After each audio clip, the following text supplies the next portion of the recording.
গণধর্ষণ, নারীর প্রতি নানা ধরনের যে সহিংসতা তা কিভাবে দিনের পর দিন বৃদ্ধি পাচ্ছে। এবং এই ধর্ষণের, গণধর্ষণ, সহিংসতার শিকার হচ্ছেন কারা? শিক্ষার্থী, ছাত্রী, চাকরিজীবী মহিলা, শ্রমিক নারী, গৃহবধূ, মানে সমাজের স্থানীয় সরকারের বিভিন্ন প্রতিনিধি। এইভাবে আমরা দেখছি না সকল ক্ষেত্রে নারীরা আজকে নানা রকম অত্যাচার, সহিংসতার শিকার হচ্ছে। অভিযুক্ত হচ্ছেন কারা? এখানে অভিযুক্ত ঘটনা সংগঠিত করছেন বাবা, চাচা, শিক্ষক, এলাকার লোকজন, এলাকার মাস্তানরা, এইভাবে নানা ধরনের লোকজন আমরা দেখছি অভিযুক্ত হিসাবে তাদের উপর ধর্ষণের, তাদের উপর নানা ধরনের সহিংসতা ঘটনা ঘটাচ্ছে।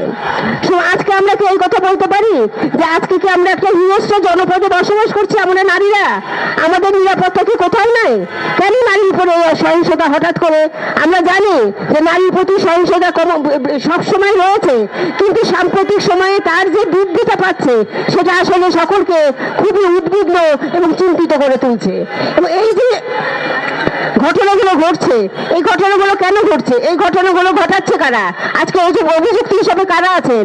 অভিযুক্ত আছেন তার দেশের পুরুষ সমাজ। তাহলে আমরা কি মনে করব যে পুরুষ সমাজ আর নারী সমাজ কি বিভক্ত? আজকে যে কন্যাটা ধর্ষণের শিকার হচ্ছে সে তো তার বাবা এবং মায়ের সন্তান, সেটা একা মায়ের সন্তান না। সুতরাং সেখানে বাবাদেরও কি ভূমিকা, সেটাও আজকে আমাদের নারী সমাজের কাছে আজকে প্রশ্ন আসছে।